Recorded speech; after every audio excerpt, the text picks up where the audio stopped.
Hello there, and welcome to another one of those episodes about the famous game Banjo-Kazooie Nuts and Bolts. But don't worry, this won't hurt much, as I am merely here to showcase all the vehicles that I have created and can't wait to share.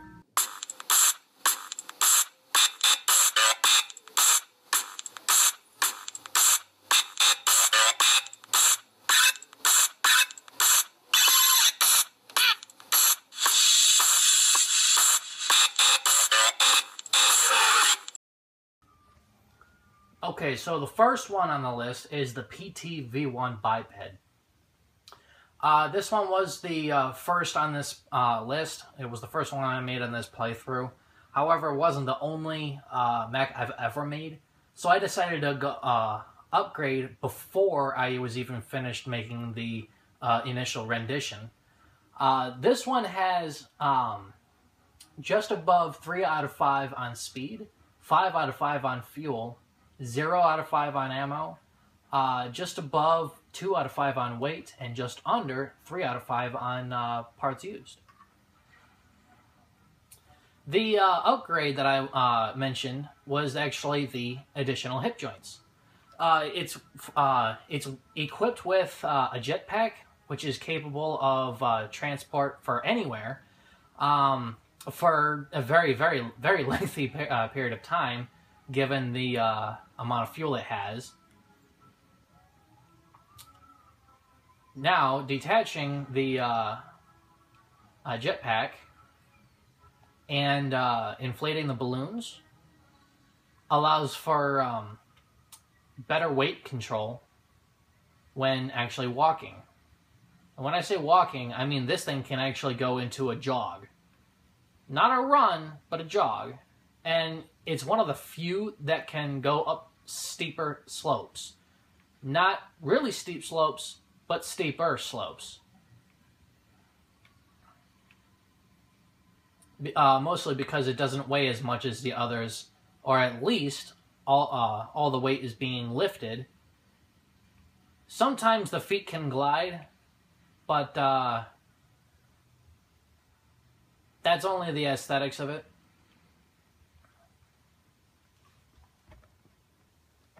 This next one, I pray you guys recognize him. He's Rugrats' very own Reptar. Also supporting the hip joints. He has just above 3 out of 5 on speed, 5 out of 5 on fuel, 5 out of 5 on ammo, 5 out of 5 on weight, and just under 5 out of 5 on parts used.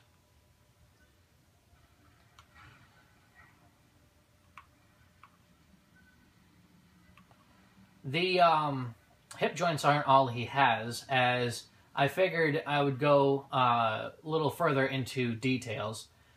His eyes actually light up, as they are indeed lights, and he's capable of breathing fire. I don't know if he ever could in the original cartoon, however, in the first movie I know that the Reptar wagon did, so I figured it was just a necessary detail anyways. Now, with the hip joints, you're gonna like this one better than the PTV1 Biped, as the hip joints were only slightly modified. It was actually Reptar's overall body, mostly in his weight, that aided in the stability of the hip joints, allowing it for a smoother kind of run, but he can't go as fast as the biped, not without building up his speed, in which case it doesn't look like it's very successful right now.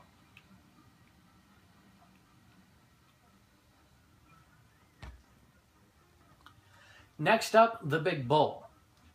2 parts were involved in the inspiration of this one. One was Toonami's Zoids. You can, I think you can still check out Zoids on the Toonami website. If you can't, go ahead and Google it. But that was only half of the inspiration for this. The other half was I was just simply taking the PTV1 Biped, and I made a second one in front of the other, and that was when I got the idea. Okay, I'll just make a quadruped, and just see how that runs. It was only afterward I realized that it was looking quite a bit like a Zoid, which was the other reason I decided to go with it. Now, on this one, instead of actually operating a cockpit, you, the operator, or Banjo, rides on his back as if in a bull, some kind of rodeo. This one does 4.5 out of 5 parts on speed, 5 out of 5 on fuel, 1 out of 5 on ammo, but has no weapons that require ammo. The ammo parts are actually just for counterweight on his limbs. 4 out of 5 parts on weight, and just shy of 5 out of 5 on parts used. The only actual weapon being the horns, given there are spikes at the tips. This one is actually capable of, besides quick turning, flat ground and water are very horrible for this, as they appear to be weaknesses. However,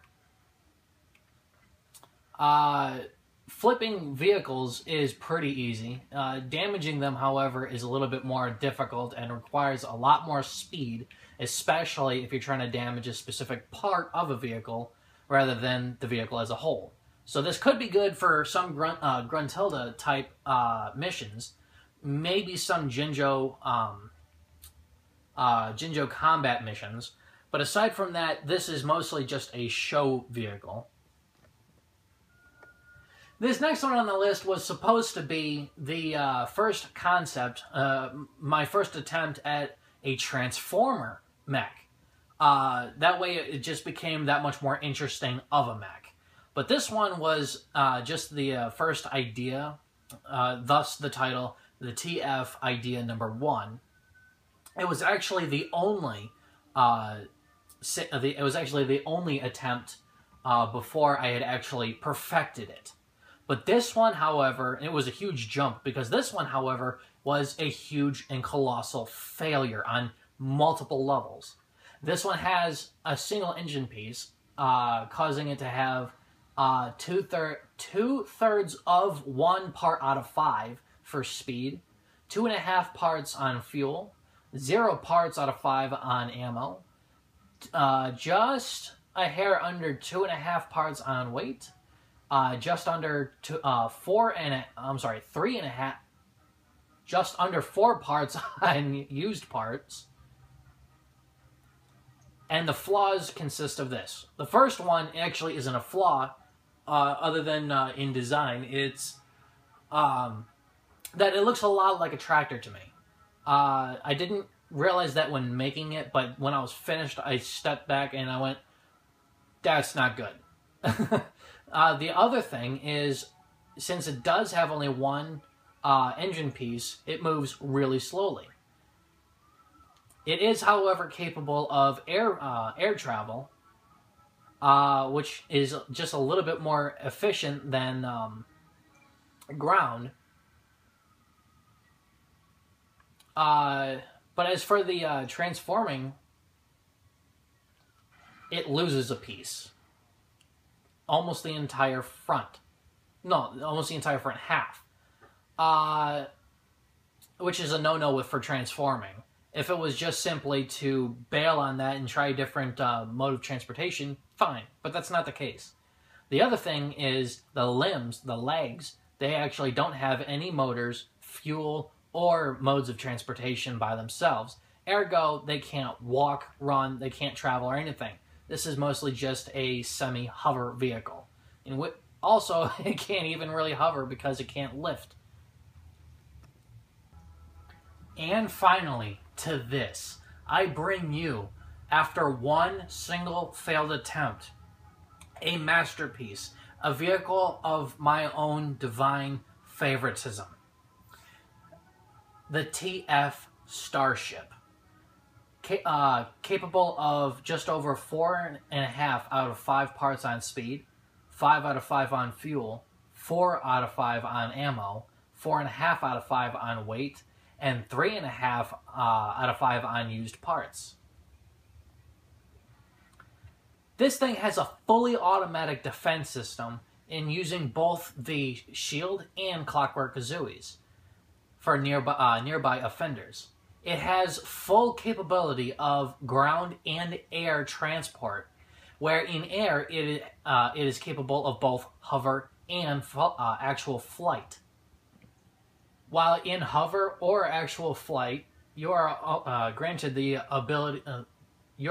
use of lasers, where if you were to enter cockpit mode, you could actually have a more precise combat efficiency. So let's say that you actually have this mission where you need some pick up and go, some kind of transport device. You actually have the accessibility of the sticky ball for any kind of mission such as those. And for the added effect, if you need to find Jinjos, your radar is enhanced with the Specco Spy, which is located also in the bottom of the starship via loading dock. And now for the moment you may have been waiting for. The transformation. The whole reason this vehicle even exists. Whereas the prototype version, the failed attempt, dropped the front piece, this one actually repurposes and utilizes the entire front half, transforming it into arms. Now, sometimes the arms will lock into place, such as with this right arm, and sometimes they'll just malfunction or just not work the way it's intended, such as with the left arm. Both are considerable and are very well capable. Now, after transforming, an added effect that you have is the suck and blow devices located at each end of the arms. For absolutely any kind of object, enemy, or item movement that you need, both in drawing towards you or blowing completely away. Also, the added effect of actually walking doesn't hurt from time to time. However, be very careful on where you aim your joystick, because it is actually rather sensitive on directions. The legs are actually a little taller, and the joints are, the hips, which are not separate joints, are a block piece for each side closer, so it may look a little bit more slim. As above, so below. For combat capabilities, you are granted the laser, which actually is supposed to work only by itself, but somehow is glitched to having multiple effects on the same button, no matter what it is I press. Oh, okay. Having it on a different button actually does have an effect, but still, it works. And if you were to go back into cockpit mode for it, it works even better on ground. Now, let's say you need to go up a hill, or you, of course, are just done being the mech mode and you need to be vehicle mode. You obviously have the option to transform back. All you have to do is just hold down whichever button you have the tow bar to release your limbs, and gradually reassemble yourself, and voila. And finally, the last detail is the ability of self-destruction. For absolutely any kind of reason you could imagine, via roleplay or any other usable reason you could find. And it actually falls into many pieces. Not just large chunks, but many pieces. Allowing for a more realistic explosion. Now stay tuned for next week when I mellow things out just a little bit and give you guys some different helicopter ideas.